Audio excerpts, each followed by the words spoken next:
Shamara akkamii tamuunaa wayya jechuun yookaan immoo tiyyuu jaalala jalqabdanii yookaan immoo tiyyuu jaalalleewwan lamaan taatanii yookaan jaalala jalqabdanii yookaan haadha manaaf abbaa manaa taatanii ta'uu danda'a. Yookaan immoo jalqabuu yaadaa jirtanii ta'uu danda'a. Kanaafiyyuu shamarranii dhafarra dhaamsa saddeeniin qaba jechuudha. Kanaafiyyuu akkam ta'uufii qaba. Jaalallee akkamii ta'uufii qaba. Akkamitti isa gammachiisuu qaba. Akkuma sanii mootiyyuu yoo maal jedhe irra caalii na jaalata.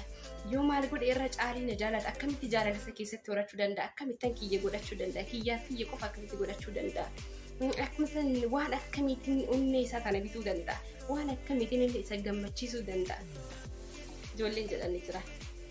Har'a shamarran wajjin turtii godhatamu turtiin keessan wajjin haa ta'u shamarranii waa saddeetii qabadhee dhufee jira akkaataa itti jaalallee keessan qabatta yookaan abbaa manaa keessa yookaan nama isinitti ol deemaa jiru tokko akkaataa simattanii qabachuu dandeettan. Simachuu osoo hin ta'in akkaataa qabachuu dandeettanidha guyyaa irraa kana.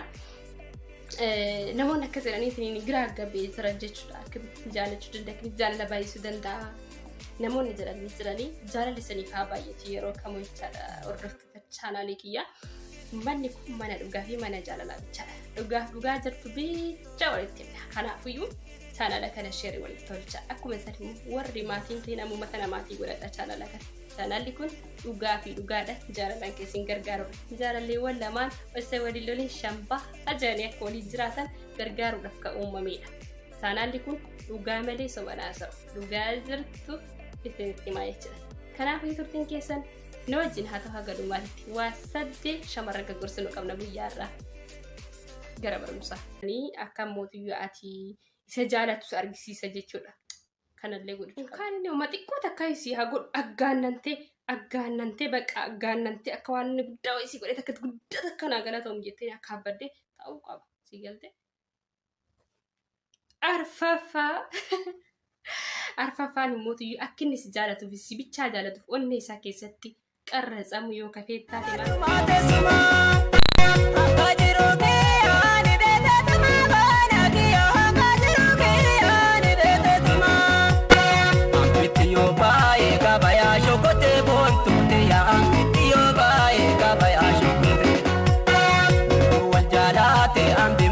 si jaalatu onnee isaa bituu itti dandeettu keetiif kee bichaa godhuu dandeettu fi jecha libbii isaa kana keessaa hin baane ka jarbni qabduun fi ka horachuu qabduun sitti hima.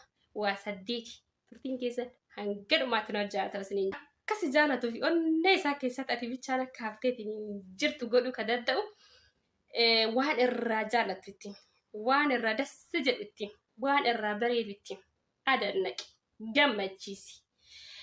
Dhiironni irra deebii isinitti himuudha jira. Barumsa kana kanaan durallee irra deebitee gammachiisuun dhiira akka gammachiisu kanaan dura isinitti himee jira. Kun sagantaa addaa sagantaa biraa keessatti hirmaateeti kan jiru jechuudha.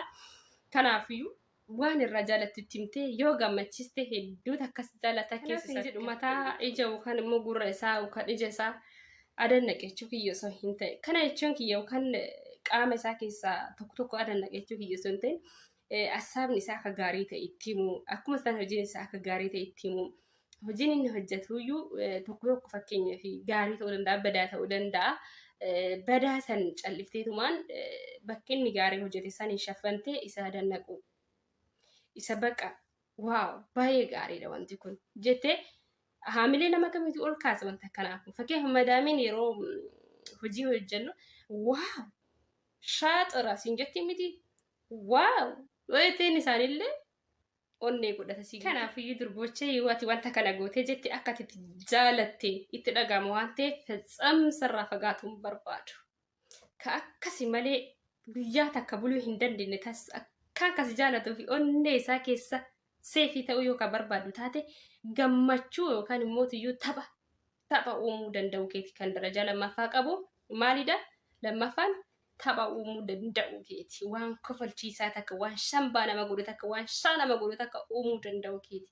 Fakkeenyaaf aaree hoo inni galeeyyuu namni shamarran takka hin jijjiiran waan inni hasaabee alaa dhufeen san harkaa jijjiiranii gara koflaatti harkaa jiranii fataa godhasi. Yeroo tokko dubartoonni balaa uumuu malee gaarii uumuu hin danda'an.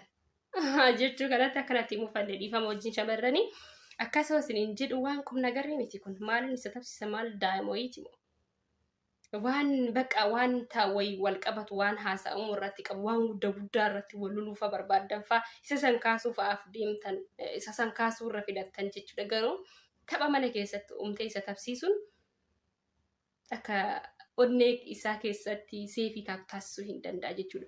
Si malee jiraachuu hin danda'u, si argee si wajjin bashannanuu taphachuu akka manaas dhabguun kumaan barbaadu jechuudha. Wantoota 8 asitti muka namatti kan gootaate keessa isaa jirta waan ta'eef daqiiqaa tokko fiyyuu si dhabuun barbaadu. Unkaan iddoo hojiitiif deeme sirraa turuu isa gammachiisu jecha.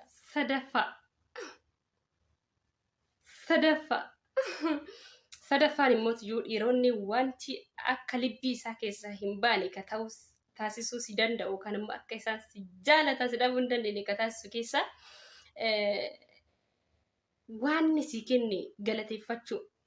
Waan si kenne galateeffachuutti baay'ee takka gammadan isaan baay'ee takka dinqisiifatan akka ati jaalattee jirtutti dhagama waan ta'eef si dhabuun barbaadan jechuudha. Kanaafiyyuu waan si bite takka waan si fide takka shaajidiitirraa fudhadhu galatoomi jedhi dhungadhuuti. Fakkeenyaaf jechuudha inni si affeeru haa jennu si affeeree iddoo wayiitti haa jennu achi booda mootii jaachitti itti dhuftee wajji haasoftee baqa oduu haasa'u dabaree isaan kennin haasoftee achi booda eegee yeroo tantee gara manaa galuudha si geesse maal jettaan hayaa baqachaa deemee hin gala. La akkasi ta'uu hin qabu. Baay'ee si galateeffadha. Waan na waamtee asitti yeroo naaf kentee na haasofsiifteef baay'ee takka naa galatu baay'ee si jaaladha jechuun ni qabda malee hayi baqachaa erga haasoo yookiin kiftatte. Gaafaati jechoota akkasii jetteen sana si arguu hin barbaadan isaan. Garuu gaafa galatoomi jetteen deebi'anii si haasofsiisuu fi yeroo siif kennu filatanii akka mootiyyuu ati isa jaalatus argisiisa jechuudha. Kanallee godhu. Kan inni uma xiqqoo takka si haa godhu aggaannantee baqa aggaannantee akka waan inni guddaa wayii godhe takka guddaa takka naa galatoomi jettee akka abbadde ta'uu qaba. Si galte? Arfaffaan immoo akka inni si jaalatuuf si bichaa jaalatuuf onnee isaa keessatti qarratsamu yoo kafee taate maal goota amani baqa anaas siin jee amanii siin jaa akkasumas inni gamargii amanii osoo hin ta'in nama jaalatte atuu filattee jaalatte waan ta'eef jechuudha. Erga jaalattee hiyyooti kiyya jetterra amanuun dirqama sitti shakkii wajji jiraattu jireenyaan ta'u waan ta'eef kanaafiyyuu akka onnee isaa keessatti abdii horattaa. Kanaafiyyuu ilmi dhiiraa akka ati adannayxuu fi akkuma isaan immoo akkaan armaan dura jedhe san jechuudha. Akka ati haasawa isaa san irraa dhageettee keessa keetti fudhate taradda'uu barbaada. Akkaataan itti isatti argisiisuu dandeettu akkanaan siin jee kanaan mallattoo akkasiitiin argisiisuu dandeettaa jechuudha. Ilmi dhiiraa si madaala innis akkuma shamarran nama madaalan dhiirtis nama madaala waan ta'eef of eeggannoo gochuu waan inni sitti haasa'u irratti tikuratii godhe sim jedhe sitti haasa'an jedhu sila si jaalatuu fi sila si abdatuuf malee kanaafiyyuu waan inni sitti haasa'u waan inni si gorsu hundaayyuu tikuratii godheetii qalbii dandaggeeffadhu. Kanaafiyyuu kanneen kana gargaaruu fi amanuun dirqama sitti ta'a jechuudha. Shanaffaan immoo akka inni si jaalatuu fi libbii isaa keessatti akka qarratsamtee yeroo kamuu jiraatu ta'uudhaaf ofitti amanamummaa qabaachuu. Dhiironni yeroo baay'ee konfideensi qabaachuu. Dhiironni yeroo baay'ee akkasitti haasa'uu jaalatan kasi jaalataniif waan ati namni akkasii gargaaruu hin barbaanneef waan ofitti amanamummaa qabduuf waan of taatee jiraatuuf waan ati shamara goobazii taateef waan gargaarsa namaatiin hin deemneef waan jecha namaatiin hin deemneef of taatee deemtuuf waan of dandeetteef si jaalatan si barbaadan sitti haasa'uu jaalatan jechuudha. Kanaafiyyuu ati akkasitti ofitti amanamummaa taate inni isiin bona jechuudha. Unkaan hiriyoota isaatiin tumbar fiqiranyyaatiyya. Jedhaan jechuudha. Tumbar jaalalleetiyya. Jedhaan gaafati shamara goobazii akkasii taate shamara cimtuu fi goobazii akka taatu barbaadan dhiirti. Kanaafiyyuu namatti himuufillee jaalalleetiyya jee sirraa hin qaaffatu yoo ati akkasii taate jechuudha. Jaaffaan immoo akka jaalalleen keessi jaalatuu fi onna isaa keessatti seefii taate yeroo kamuu jiraatu yoo ka barbaadu taate waan inni siin jedhu jechuudha. Waan inni siin jedhu san dhaggeeffachuu. Waan inni siin jedhu dhaggeeffachuu siin jedhu akkam jeesitti immoo yoo ammati isa hin dhagahin gara fuulduraatti isa yaachisa waan ta'eef fakkeenyaaf tapharratti haa ta'u yoo isaan walii hin galinii waan inni jaalatu san yoo walii hin galin fakkeenyaaf inni tapha sitti yoo kosturka jettaati waa tokko irratti yoo masan daddaftee xalatte jecha tokko irratti daddaftee xalafuu baay'iftee gara fuulduraatti isa yaachisa waan ta'eef isatti dhiyaachuu hin dandeettu. Garuu fataawwatetti jettee si barbaada onnee isaa keessa jirtaa jechuudha. Akka isatti toltuuf qannaa wayii ta'uu qabdaati si galtee okee wayii jecha. torbaffaan himmuutu yeroo baay'ee torbaffaa kana jechuudha. Dhiironni maal jedhanii yaadan kun shamarraniidhaaf amalaadha jedhanii yaadan bakka kanatti amala shamarrootati jedhan. Waa'ee namoota haasa'u, waa'ee namoota waan badaa haasa'u, waa'ee namoota haasa'u jaallachuu. Siigaltee wanta akkasii kun of si irraanfachiisaa hinaaffaa keessa kasi galcha. Waa'ee nama haasa'u baattee baay'ee gaariidha jechuudha isaan biratti. Kanaafiyyuu yeroo baay'ee shamarran waa'ee namaa haasa'u jaalatan shamarran ta'anii waa akkasii haasa'u jaalatan buna irratti faa nama hamachuu jaalatan la ati shamarran keessaa baatee jaalallee isaa ta'uu qabda. Kanaafuu takka inni barbaadu ta'uu qabdaa jechuudha. Kas yoo siin jehu shamarran dhiirti waan akkanaa hin jaalatan waan akkanaa kana dhiisuu qabda jechuu kiyya.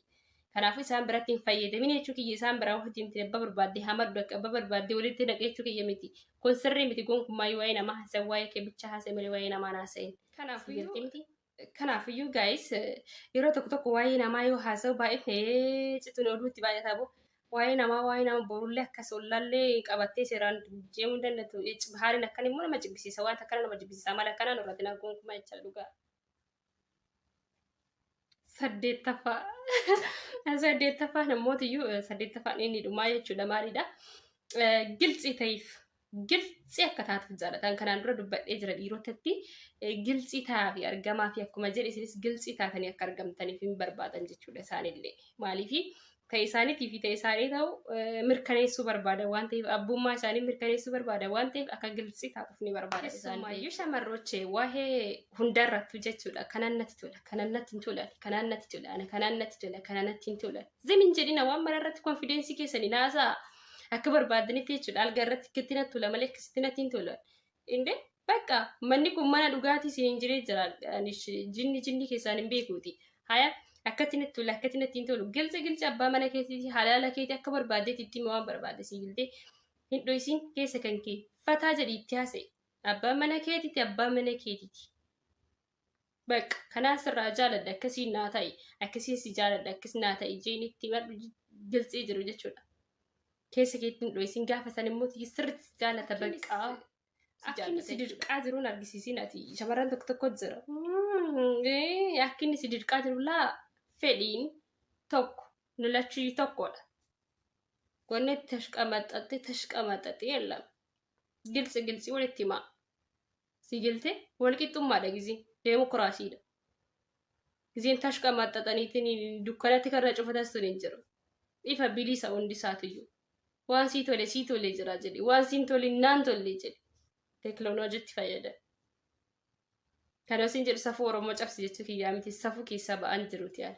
Si gilte dogoggora akkana kanaatiin baadhatanii matarratti baadhatanii gaaf kaanii bakka nagee jira siin adda ba'uu barbaadaa jira.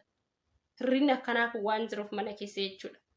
Bakka nagee jira jedha. No nagee jiraan duratti mana kiyya rakkoo maaltu jira akkamitti deema jeetii beeki dursa.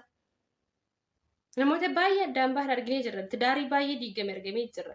Jaalallee lameen baay'ee wal laman jira. Kama jaalala dhugaa walii qaban garuu akkaataa hojii deemaan hin beekan. Daraqnaachoo bakka. Isin galte lakki akkaataa hojii deemtan beekuun barbaachisaadha. Beekaa yoo hin beekne nurraa baradhaa. Kanaafuu yoo dhufata kiyya yeroo isin lolu kana waan isin jaalladhuufi. Waan jaalalli isin akka baay'atu barbaadu fi malee waa biraati miti. Yeroo tokko dhiirri jechuudha. Fakkeenyaaf hiriyoota isaa biratti jaalalleen ta'e gilxii haasofti waan maraayyuu haati manaati dantaa kana qabdu cinqii achi dho'isaa kana hin beektu. Gilxii kana akka jaalalleen ta'e. Konfideensi akka isiin qabduu fi akka isiin dhokee taate argisiisaa jechuudha. Yeroo baay'ee dhiironni akkas jedhanii haasa'anii dhiironni shamara akkasii jaalatan.